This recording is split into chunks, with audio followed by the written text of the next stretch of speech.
Next leader, I would like to invite Ravi Jayawardena, who is the Group CEO of Malibin Biscuits Manufacturer Private Limited. Give a big round of applause as he walks up. Ravi, you promised me biscuits last time. How are you? So good, I'm going to get a special picture with Ravi. Come on.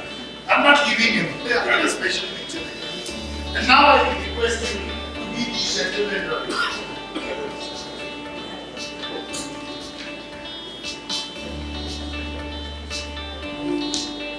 Next, I would like to invite Nadika Tilakaratne from AmCham. Nadika Tilakaratne.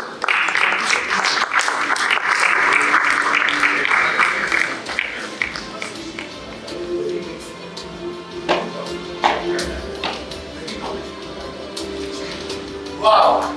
Next, I would like to invite Kusala Pereira, General Manager HR and Administration from Serio Limited. Kusala Pereira.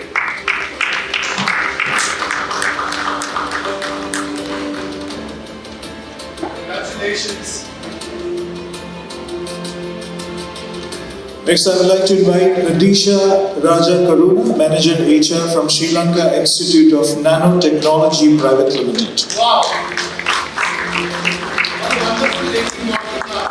Are you proud and thank you? Next is Nirosha Marapana, Chief Financial Officer and Chief Administration Officer from Projar Lanka Private Limited. Give her a big round of applause as she walks up.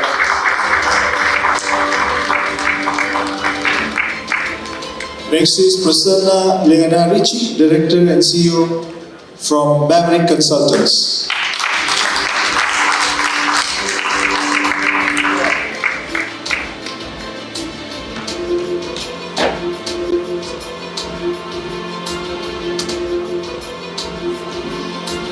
Next, I would like to invite is Fulani Ranasinghe, CEO of Looms Lab. Fulani.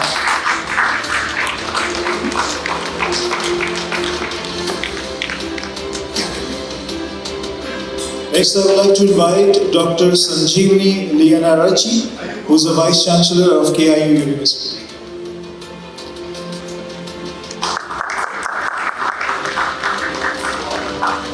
Pulasti Veerasinghe, General Manager from H&M Western Private Limited.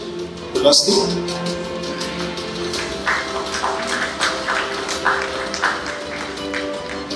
Next is Randima Pereira, Head HR from Chicory Leadership Team. Randima Pereira. Sandhya Salguero, International Communications Professional, Freelance Consultant.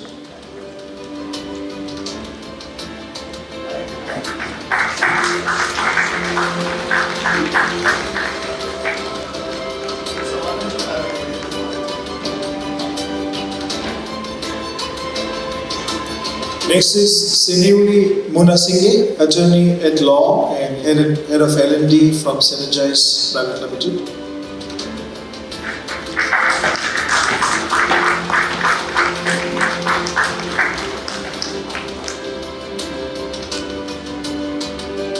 Sharon Kern, Director of People and Culture from Mad Mobile. Sharon Kern.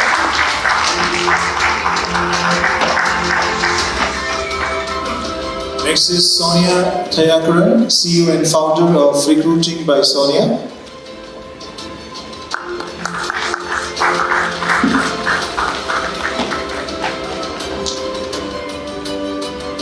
Next is Sulachana Mohan, Deputy Editor from Ceylon Today. Sulachana.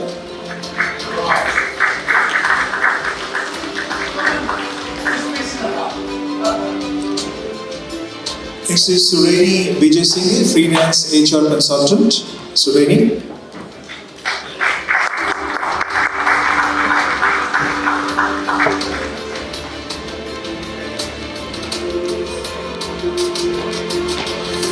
Next is Tarindo Vijay Vardana, Country Head HR from CIMA.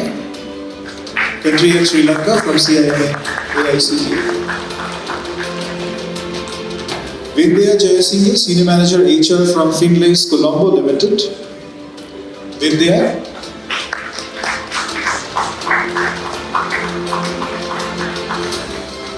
and Lakshman from Lanka. Lakshman from Lanka.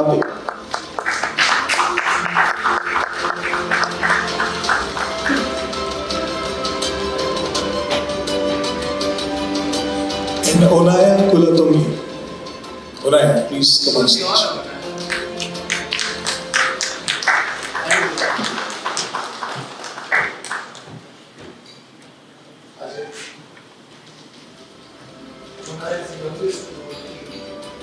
Okay, this guy, wow. Wow, beautiful. So, sir, I'm going to request you, sir, you please sit. Come, sir, we want to hear you. While he is my very special guest who is going to present some of the awards, you have a chance to say in about 3 sentences very quickly what you think are the key challenges to the future of HR. So first I'm going to allow you to speak, sir. You come in the center, we are recording this for social media. I'm going to take a back seat so that we get the recordings right. This will be circulated to more than 103 countries who are a part of the World HR Congress. So those who will come back in February for a program in Mumbai, you will find this very enduring and you would have been very famous. Many people would have seen you in these 103 countries. Sir, right in the center. Please allow us. Good morning. Thanks, Dr. Bhatia. I'll just take 3-4 minutes. As you know, Malibel is a 70-year-old company, and currently we are doing about $200 million business. That's about 60 billion.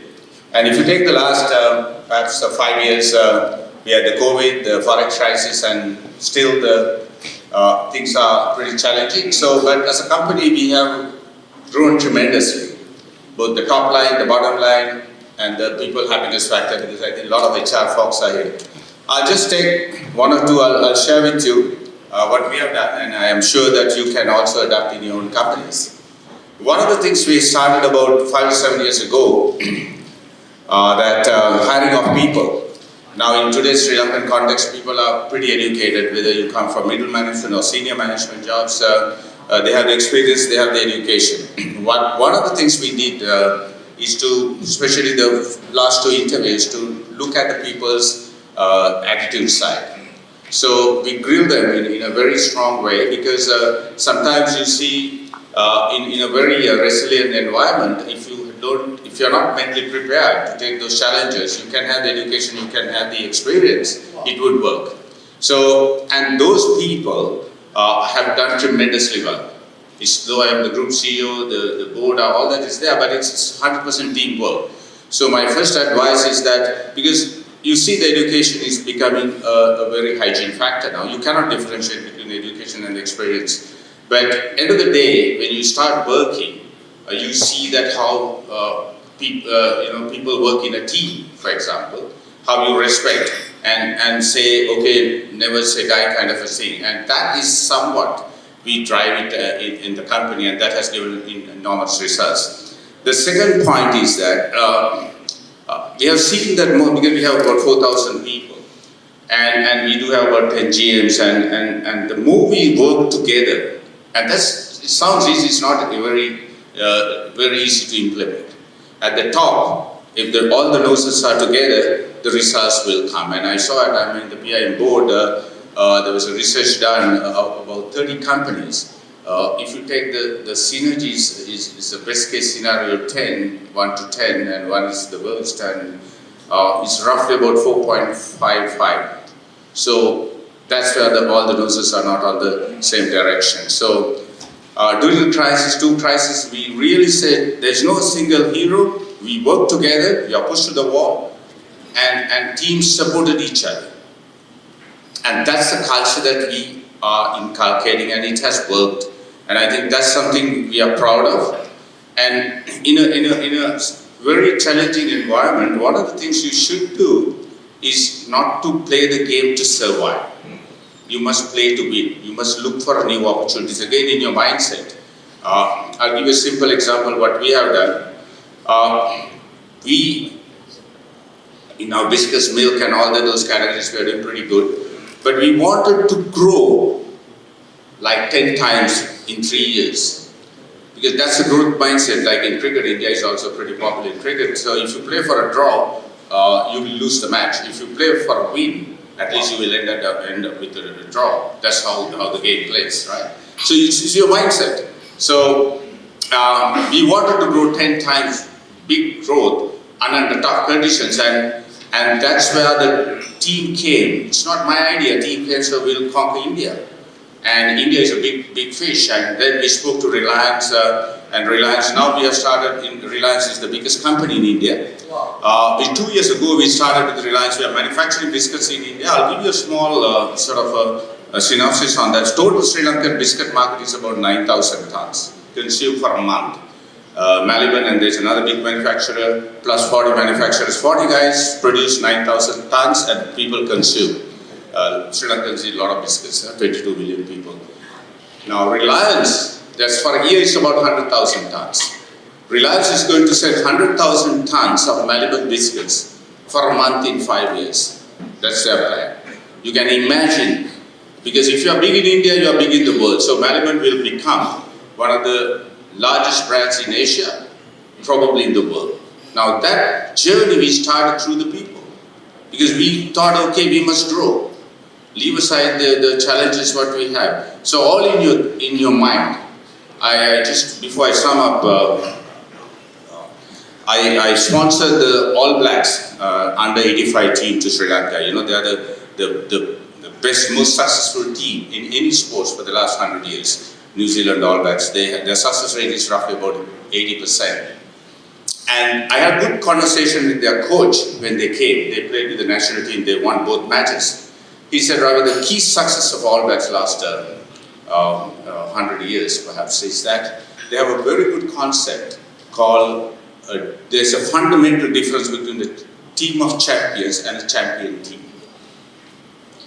Now, this part of the world is more team of champions. You have very good individual people, players, sometimes managers, but they don't work together. Champion team, you can have ordinary people, but they produce some sterling performance. It's an All Black success is that. We are a champion team. We are not individual, we don't really put individual heroes. Like we adopted the same concept. There's no individual heroes. Chairman, myself, or the factory floor person also are a hero. So that has worked, and I was very happy to hear that from a legendary coach, the All Blacks. So thank you very much. I don't know whether I took extra time. Enjoy the evening. Thank you.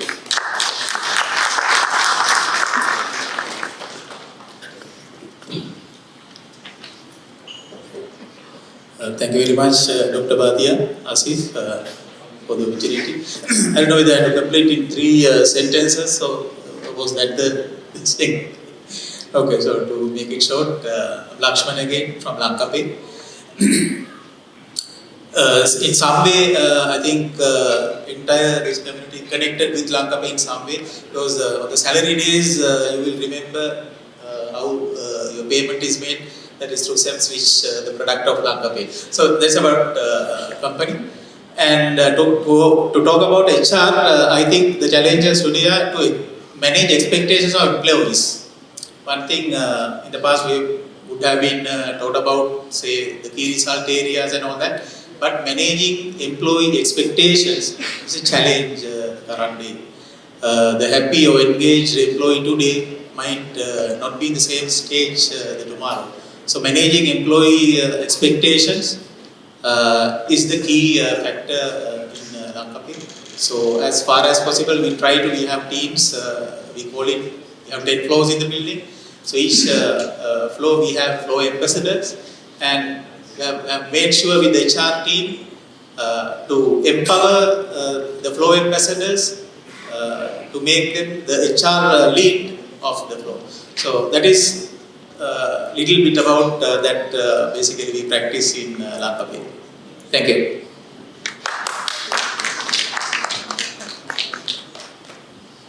Right. When you say 3 sentences, that essentially wraps up to about 45 seconds. So I'm going to go with 3 points very quickly. Does anyone know when we start talking about AI? Can anyone take a guess? Anyone? We use it left, right, and center. We started talking about AI back in 1948, soon after the World War II. Number 1. Number two, we are in 2025. That's about how long? 77 years, if I'm not mistaken. As of now, we use platforms, we use mechanisms, we use processes that relates to AI.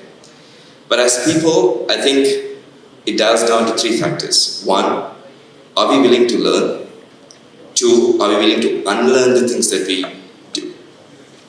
We used to do a lot of things, in the past. Example, when we were kids, when we were in grade 5, even up to grade 10, 11, were we allowed to use calculators? But we knew the calculators were there, right?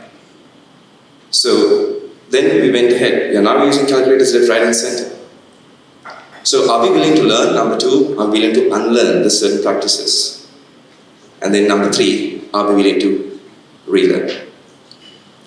So this is very crucial in my perspective because I'm coming from a CIMA, which is a management accounting professional body, number one in the world for that matter. So are we gearing people to go through these sequences? Learn, relearn, and unlearn, if at all that is the case. Third point, how receptive are we when it comes to these changes? If I'm to ask you the question, when we first got hold of our mobile devices, what's the first thing that you do? First thing in the morning. First news that you read. So we need to stay ahead in terms of trends, what's happening, and then get our teams involved with it. And how often that we have meetings to talk about these little things with the team is a question mark. So those are three things that I would like to leave you with. I took 1 minute and 40 seconds, if I'm not wrong. So thank you very much. And Dr. Bhatia and the team, thank you very much for having me. Lovely to be here. Thank you.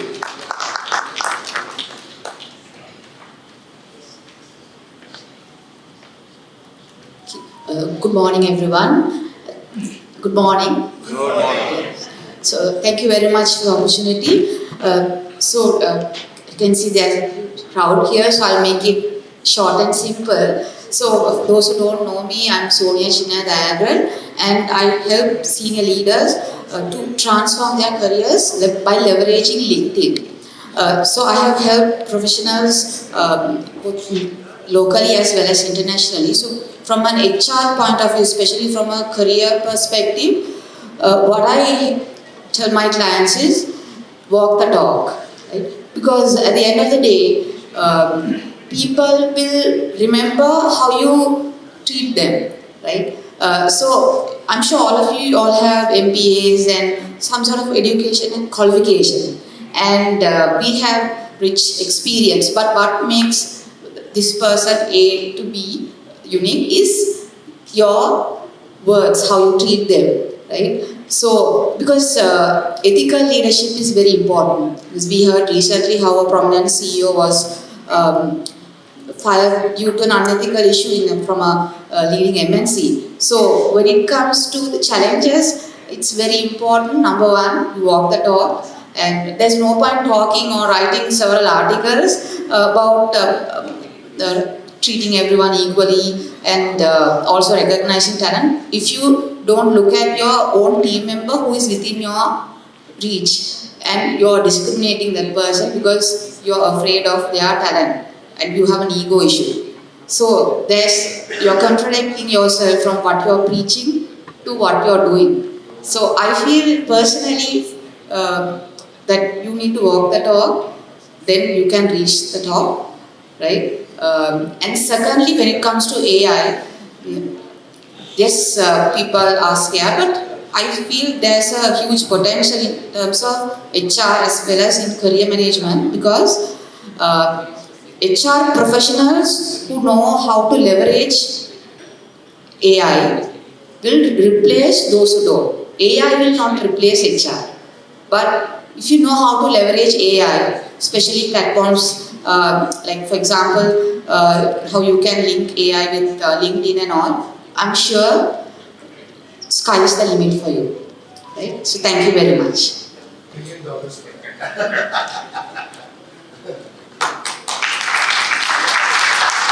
Thank you. Really grateful. Hi, I'm Sharanka.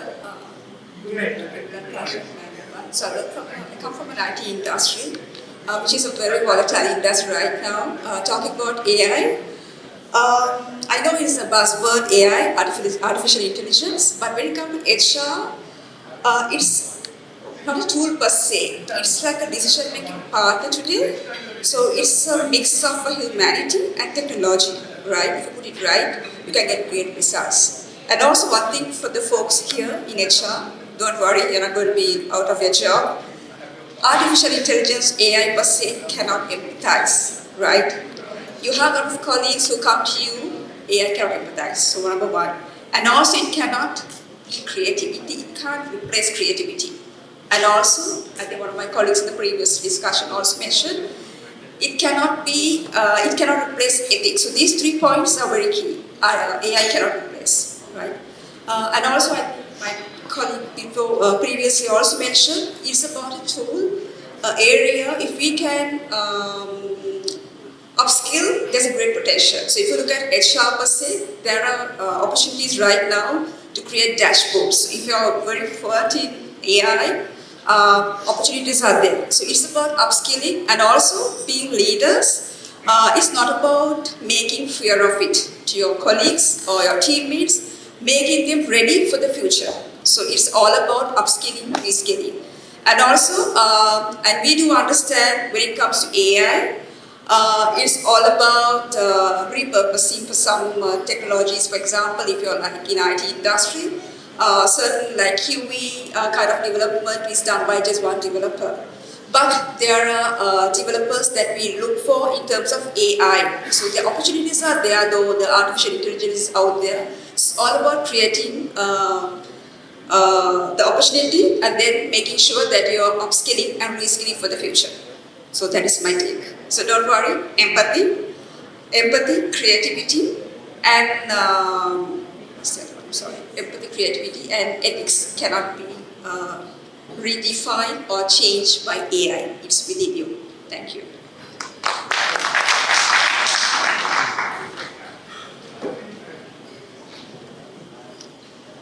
Hi, good morning everyone. This is a golden opportunity since I'm coming from education sector. I believe that I'm the one and only person who came from education sector today, apart from the organizers. So we are, that means in our day-to-day life, we have a lot of challenges because we have to work with young minds. And if I tell you the truth, they are very innovative, they are very creative, and they are very genius. And but we have to discipline them, and we need to make them with right attitudes, and we should teach them how to prioritize things, because I believe that the industry experts like you expect our graduate to be good people with, or the talented individuals with right attitudes, right talents, and not only that, they should become team players. So please work hand in hand with universities, institutes to make the future of our country. Thank you so much.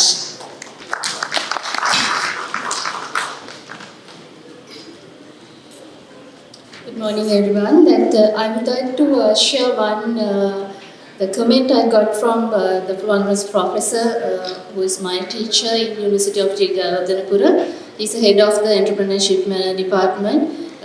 Little while ago, I had a discussion with him about the AI, how it's affected to our life.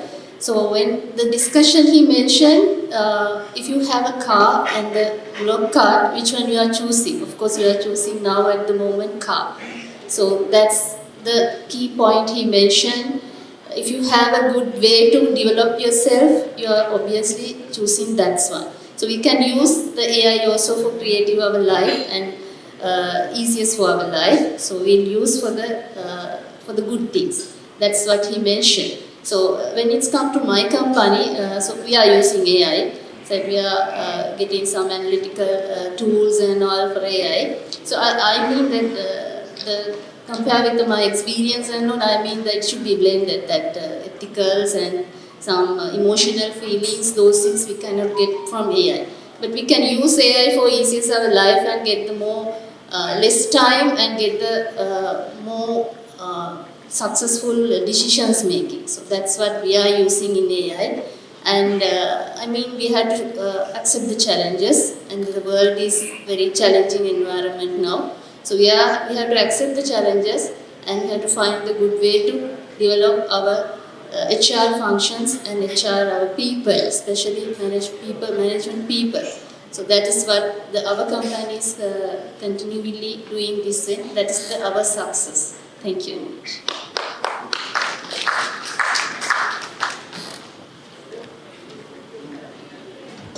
Thank you. I'm Nadisha Indiveri from Sri Lanka Institute of Nanotechnology. Actually, I grew up as an HR professional with a very unique environment with research, development and innovation. So if we are talking about the challenges of HR, actually it's very difficult to retain scientists in Sri Lanka now because though we have already established an Nanotechnology Center of Excellence for Science and Research, but our national policies, industries are not actually much aligned with the industry and other components. And with the crisis and all, the scientists are the first people who are trying to leave from country. So another challenge is that using AI is also a big challenge to us also, because when the scientists are putting their innovative ideas to ChatGPT, actually it's going somewhere else also. It's leaking our innovative ideas. That's a big challenge now. Actually, the young scientists they are not willing to write their own words, own innovative ideas, improve their writing skills. I joined SlingTech in 2012. The scientists who were at that time are much more different than current scientists, because the young team, they are not willing to commit much more time for writing, reading, literature review. They are finding shortcuts for their literature surveys. That's a big challenge for us now, but somehow our seniors are supporting, and we are also supporting them to foster and encourage a very innovative culture. And I'm happy to say that though we face many difficulties financially and other crises, we could be able to keep our key employees, scientists especially, in our organization. So facing the challenges is a challenge actually to R&D environment, because Sri Lanka is not much more focused on R&D, though we try to align with the world economy or the world R&D challenges. Thank you.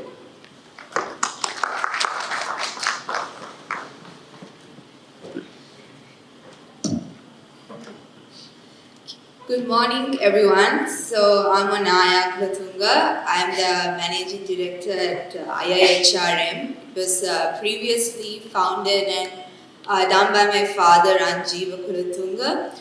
So I have been running his company for the past year. We do a lot of work in terms of HR consultancy in Sri Lanka, and we've done previously in the Middle East to Africa, even India, for the past 16 to 20 years.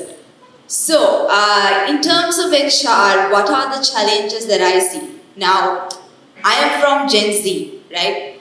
The generation that everyone is having an issue with retaining in their workplaces.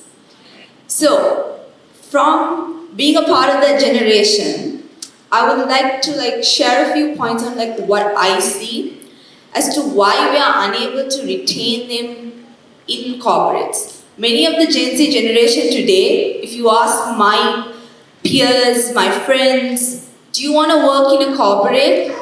Why? Pay as well, I can do it while I do uni, I can, then anyway I'm going to leave Sri Lanka, so, it's a easy catch. But there's some who say, I don't want to work for someone else. I want to do my own thing. So why do Gen Z don't want to work for someone else all their lives. So in organizations, yes, it's tough. Gen Z does have an issue with having short-term goals. They lose interest really fast and they just want to keep going, and some people don't even know which direction they're moving on. But it's also about how we as corporates adapt to be able to host Gen Z in our companies, right? So how do we do that? Firstly, yesterday I was at a development center for one of the banks in Sri Lanka. The middle management, right? They are unable to be empathetic. They don't want to see how their workforce may think, because they are so glorified by the titles they hold, right? So number one, you have to be empathetic towards your workforce. If you have read this book by Mimi Nicklin called Softening the Edge, it talks about how you can enforce empathy in your organizations.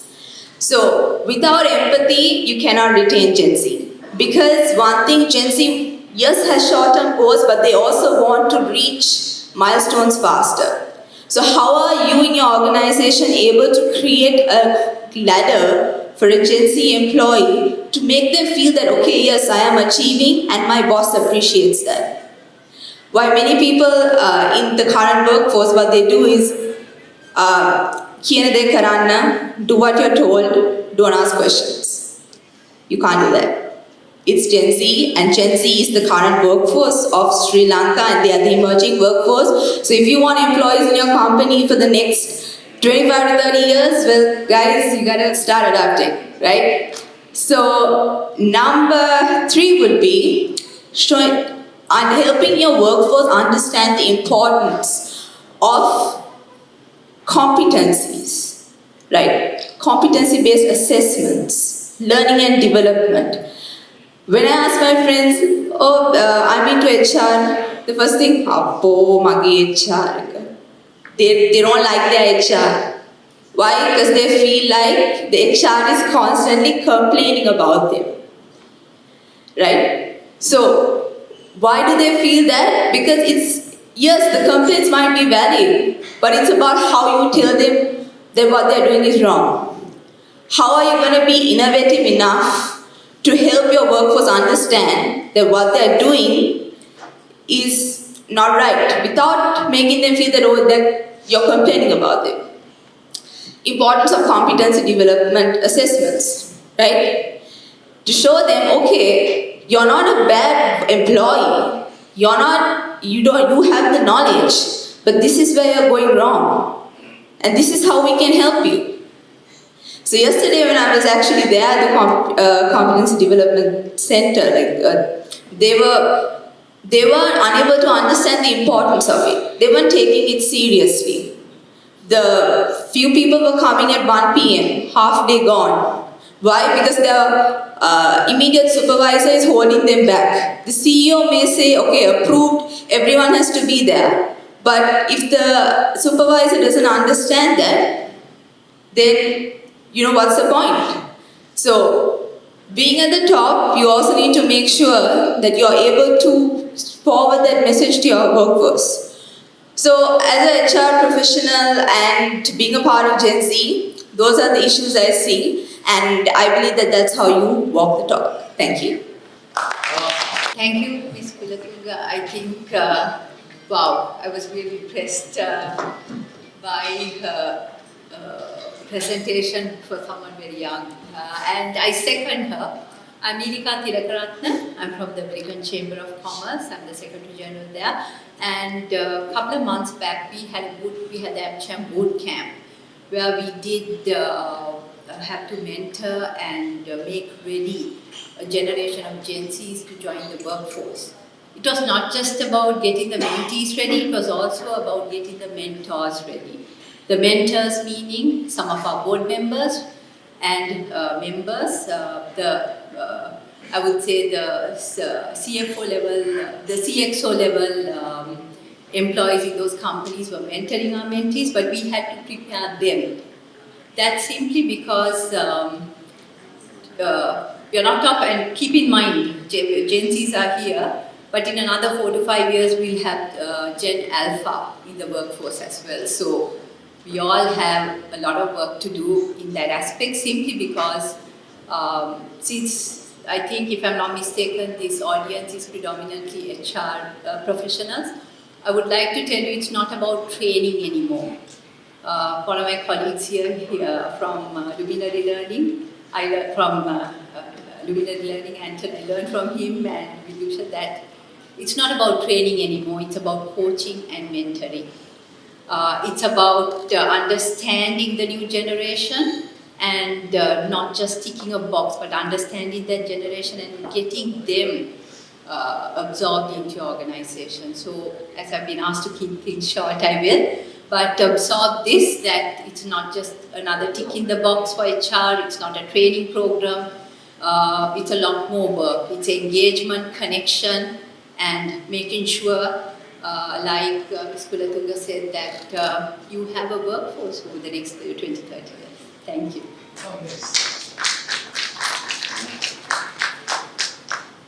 Good morning, everyone. I'm Kosala Pereira. I represent Team Zero Limited, which is a part of Universe Group Limited. And one of my colleagues also spoken about it before. And when it comes to the apparel industry, you know, it's labor intensive and target oriented. I'm referring to employee shop level employee category. So what we believe is we have to have empathy, really. When it comes to labor retention, employee retention, it has to be there. Empathy is a prime factor. Also, when it comes to AI, I think more than it's AI, I feel like AIA, that is artificial intelligence assistant. If you feel that employee human resource division, employees should be felt that they are being treated as a resource. So, from the beginning, from hiring to termination, having exit interviews, you have to have an understanding why this employee leaves the company. Because I am talking about more employee turnover, we have a challenge of retaining employees in apparel trade. So it's something to do with having the tech factor AI into operations to retain employees and make our employees happy, because satisfied and happy employees will create our environment more friendly, and you will ultimately have your targets achieved. Thank you. Good morning, ladies and gentlemen. I'm Prasanth Linaraj from Vision Memory Consultants, helping people to find the solution for them. For the problem I foresee in the HR domain in future, teams with disconnected members. So leaders are failing to establish the connection, basically emotional connection. That is the mainly required where AI cannot establish or where AI cannot guarantee. So that is the main and only problem I foresee. Establish the emotional connection. So the answer is, so you need to develop emotionally intelligent people, leaders and members in the organization. Thank you.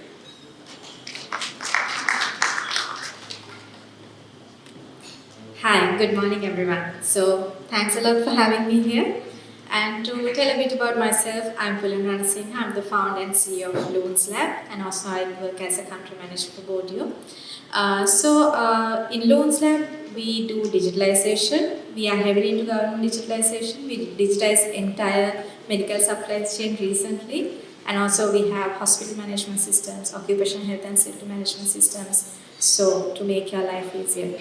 Yeah, so that's about Loans Lab. So turning back to what we were discussing, so I heard some nice things, stories, starting from empathy, relearning, Gen Z and everything. So what I was thinking is there's some harsh truth that we all avoid ourselves from, which is no matter how skillful you are, no matter how best you are, but you are always replaceable. For a company, even myself as an entrepreneur, I see myself as replaceable by someone else. So keeping that in mind, so I think what the biggest challenge is, are you replaceable by another human or by an AI? Because now the AI has come to a point where AI co-founders are there, where AI is acting as doing their own business, so they're trying out like new things to do with AI. So we cannot actually think about the power of it because we never thought it would reach this level before a couple of years. But now look at it, it's controlling the entire world. And taking that fact in mind, so just if we can try to be someone who is not replaceable by AI but replaceable by another human, that's the best case. So be irreplaceable should be the goal. So I think that's my 2 cents. So thanks a lot for everyone for listening.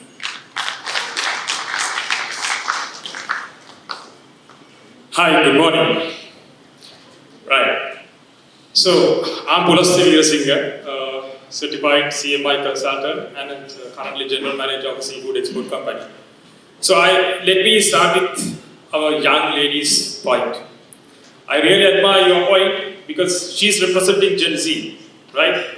So, recently, one publication done by CIPD, Chartered Institute of Personal Development, they mentioned this, that the current newest generation they are not like our generations because they are looking for, the research finding says that most of them are preferred for intermittent retirements. That means they are not willing to work longer period. So that, and they are sometimes they will work until 70, 75. Even that has applied now currently in Australia also. So the challenge is how we are going to manage them. So everybody is cursing AI, some of the generations. What is this? How we are going to cope up with these situations? No. If you are leaders, you must understand the purpose because leaders' task is to identify the purpose and define the direction. Why you want to have AI? Everybody is talking in this forum also AI. Why you want to have AI, madam?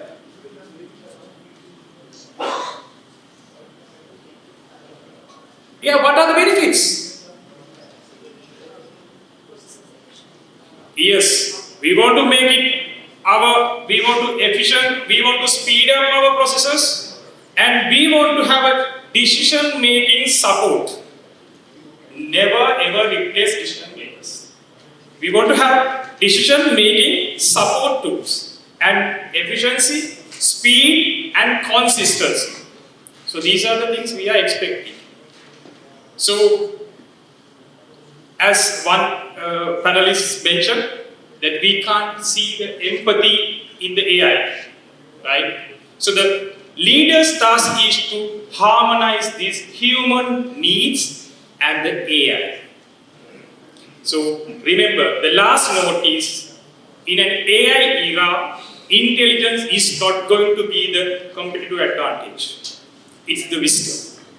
You get the wisdom through your experience, reflections, the level of your exploration, the world. Not only, don't ever get yourself confined into silos. Go out from your professions, go out from your fields and explore other and see how you could match this context. Thank you very much. Hi everyone. Thank you Dr. Bhatia and team for having me here. I'm Randima, head of HR for Tikri. Tikri is a software company that does software servicing for multinational companies, especially Fortune 500 plus some of the international banks. So from an HR point of view, what I feel that is completely challenging for us is ethics and ethical hacking and those sort of things, and AI, the security part of it, where security has become a complete, it's been a question mark now, because the data is out there, especially for HR, where we are holding people's information, their most personal information actually. It has become a real challenge that AI, with the boost in AI, there's also unethical hacking, etc., etc. So for me, the three things would be the data security, ethics, and also empathy, where we want everything to be done today, but where, who's doing it, at what cost are we getting it done? Thank you. Hi, good morning. My name is Sandhya Salgado. I'm not an HR professional, but I'm from the creative industry, and creative industry means dealing with people. I find that this buzzword, this fad called AI, everybody is like running around like headless chickens thinking what's going to happen.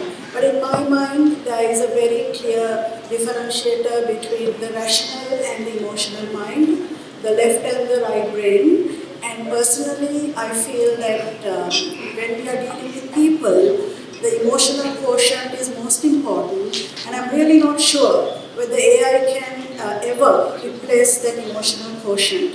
And when it comes to ideation, I would like people who steal ideas from the world to be more ethical and be more considerate and be proud and have self-confidence and also feel that this is what I innovated or this is my idea and not an idea stolen by through AI.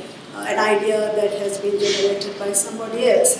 So I am personally going to be a crusader and an evangelist where ideas are not stolen, where people are proud to say, this is my idea, not somebody's stolen idea. So as I said, AI has to be looked at as a tool and not as the be-all and end-all of everything. And I don't think we can ever replace human beings, human emotions, human insights, and ideation through AI. That's my humble thought. Thank you. Thank you. Good morning, everyone. I'm Senari Gunasinghe. Professionally, I'm a lawyer, but I'm into HR because of a certain supervisor who changed my life. So, can you raise your hands if you are a manager? As in, you're holding a managerial position in a company. Raise your hands high up if you're a manager. Okay. So, keep those hands high up. Raise your hands if you think you are a leader. Not a manager, but a leader. Okay, so I see a couple of hands because what we need in the 21st century is leadership. We see a lot of managers holding these titles, but they do not have leadership, empathetic leadership. They do not think about it. And that is why I changed my career from being a lawyer in a renowned company to a HR professional. Yes, of course, I had HR qualification, but because of a bad supervisor. So I would like to mention a couple of things that is about leadership. What we need in the 21st century is empathetic leadership that is not micromanaging people, not trying to ensure that you cut off someone's career ladder. You do not do that. You have to have that empathy, walk the talk, as all of you mentioned, and especially about Gen Z. Being a lecturer, I lecture at multiple institutes in Sri Lanka. I see a lot of Gen Zs are struggling because of mental health related issues, and these so-called lecturers, leaders and corporates, they're not even willing to help these students out, and that is why we cannot retain certain Gen Zs in organizations. So flexibility is a must, and if you're a leader, not a manager, but a leader, think about this. Think about changing someone's life for the betterment of that person, and that good thing will come back to you. So that is my 2 cents about leadership, because this is about Sri Lanka Leadership Awards. So we need leaders, companies need leaders, households need leaders, and we need that flexibility as well. So thank you so much for giving me this opportunity. I'm Sulochana from Ceylon Today newspaper. I'm the deputy editor. I just wanted to tell you that I don't know much about the HR's field, but all the HR managers of my companies I've worked with are very kind to us. So I see a lot of empathy. Any letters I want, we befriend them first when they come. That is because we need them to assist us and make us grow. But when it comes to media, I think AI is part and parcel of our life now. We cannot be separated from them, from the AI. and you won't know what is misinformation, disinformation, and deep fake, all that is happening, and whatever you say here, we can hold you task.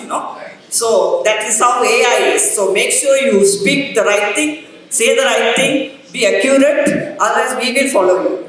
And we have followed everyone. We followed the past leader who went from the country. We traced where he was going, where he was landing. We found the Chinese ship, where it was talking around our seas. So we know everything, and we are learning more about AI. So I don't think many of you will learn as deep as the media is learning. I am very sure I am going again for another workshop in the European Union sponsored program, where we will be learning more about deep fake and misinformation and disinformation, and we'll come back and we will also watch over all of you. So make sure your grooming, your company, and all what you do is ethic based, fundamentally doing the right thing. Thank you. Thank you. Come back. Hi, I'll be very quick. My name is Sureni, and just want to let you know, and we've heard so many people speak about so many things in this AI age, the future of work.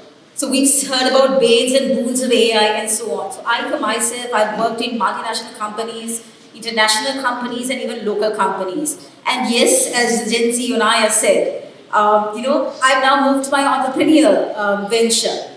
Which is not only a Gen Z thing, but I guess this is something that I heard from her own father, Ranjiro Kulathunga, 3 years ago, where there will be a time that comes in 5 to 10 years, where the Gen X, Y, Z, they will be moving, more than Z, X and Y, they will be moving to the consultancies. Therefore, you need to actually upgrade yourself. And with that, I would like to leave with you, not so much about AI, but it's all about the business. Yes, we need people, but whilst we talk of future of work, how do we think of futuring of our work with relevance? So I will leave that with you and hand over. Thank you.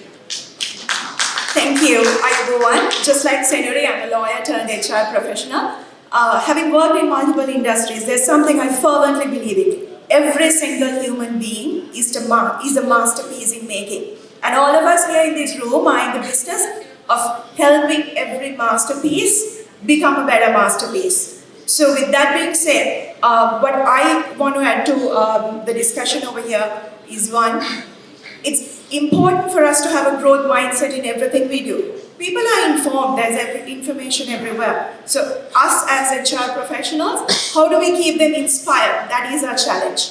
Transparency is very important. With a growth mindset comes the ambition of wanting to grow at a speed like most of the companies are doing. But it does not mean that the need for speed should never sideline ethics. So with that, I'll end the last presentation. Thank you, Dr. Bhatia, and thank you all of you.